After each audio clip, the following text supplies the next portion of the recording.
All right, we got another five sheet today. This one from Yahoo News.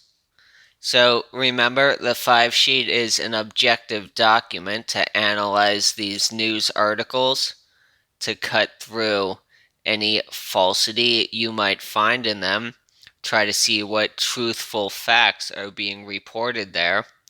And this is an objective document, but filled out by necessarily subjective people. So, this example I'm running through today will be using my own knowledge and riddled with my own biases, as anything necessarily is. So, if you fill out your own five sheet for the same article, it might come out a little different. Nothing wrong with that. Everyone has a different perspective. All right, let's get started. The headline, as they write it: in final days, a weakened Trump faces his first veto override. So, what is that? A fact or opinion? I wrote it was mixed because there is a little bit of editorialization in there. It's mostly a factual headline. It's just talking about, what happened. But he's a weakened Trump. That's a debatable point. Final days. Yeah, almost certainly. Most likely Biden will be coming in, but Trump hasn't conceded yet. Certainly, some people on the right are still fighting. Looking forward to January 6th, talking about, Mike Pence doing some moves, etc. So, this is not a purely factual headline. I'd say this is mostly fact, but not entirely. All right, how do we paraphrase that? A weakened Trump is facing his first veto override in his last days in office. Known bias. Uh, so this is Yahoo News, but I think this was originally published somewhere else. Maybe this AFP, maybe this Barron's magazine. Either way, any of those three outlets or this Chris or Jerome, I don't know too strong of a bias from any of those people, so I left that blank. All right, the thesis comes right in this first paragraph, and again, this was mixed, mostly factual, with a little bit of editorialization built in there. The U.S. House of Representatives dealt a blow to President Trump by rejecting his blah blah blah to deliver a humiliating first veto override. So that's the editorialization, those two little sections. How did I paraphrase that?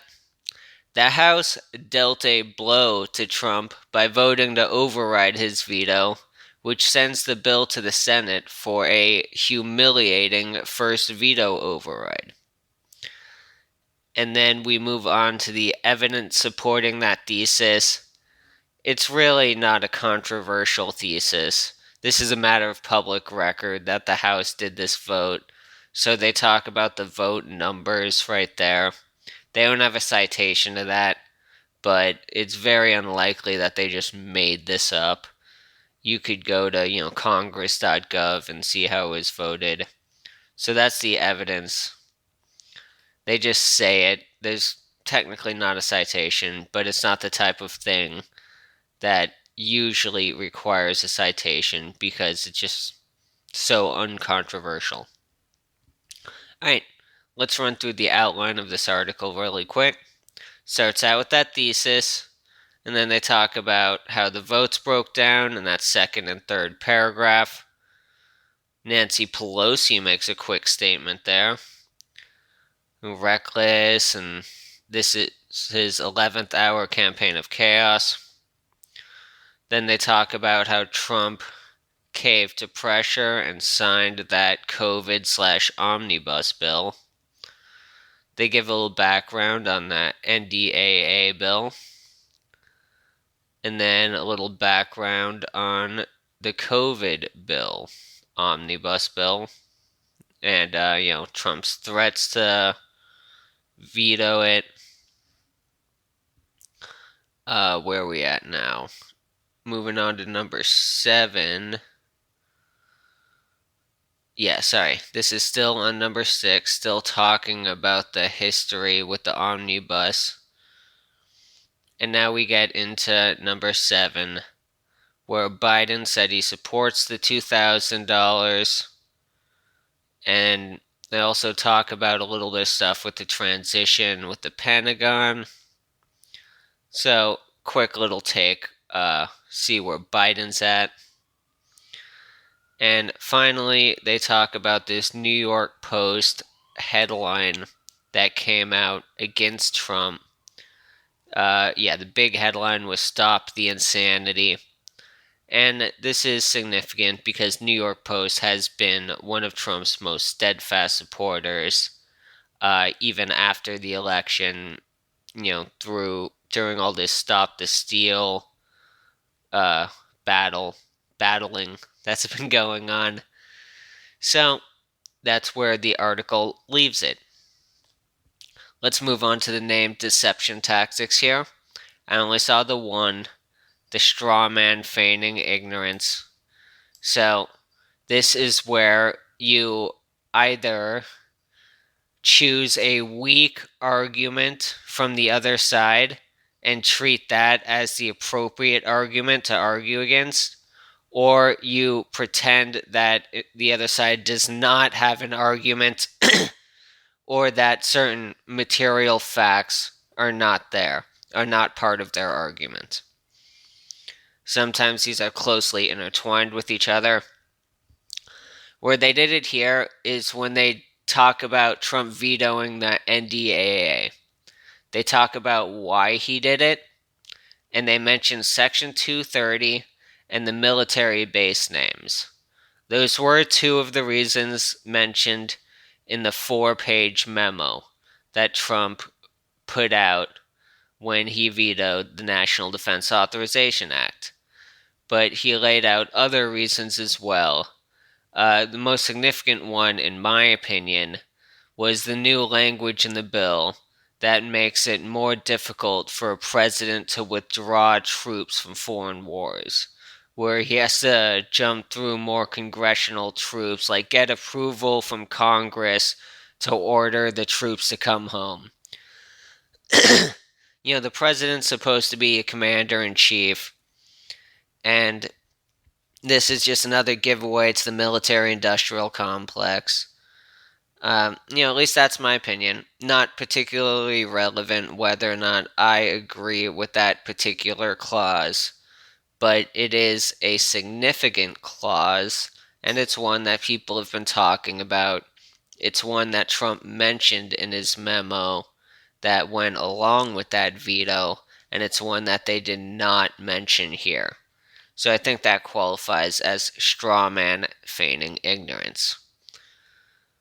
And then we're moving on to this last section here, sort of big picture stuff, what was going on in this article.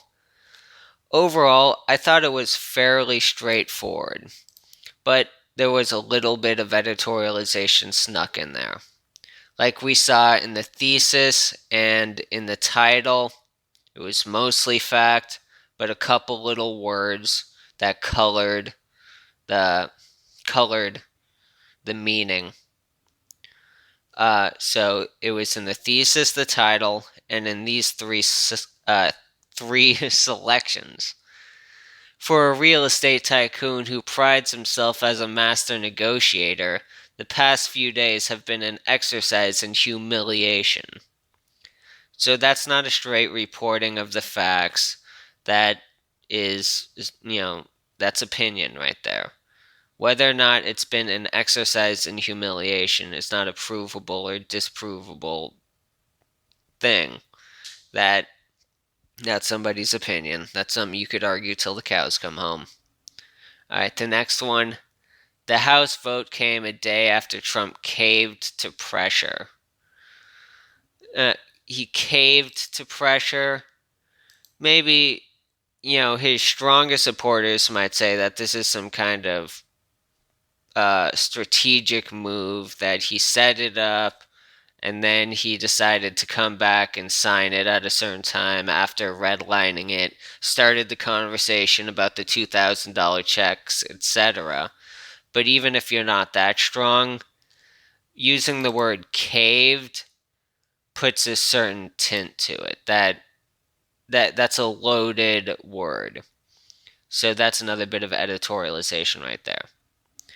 And the last one, but in an attempt to save face, Trump released a statement airing his grievances about the November 3rd election and claiming that he had obtained a number of concessions on the relief bill. So, an attempt to save face,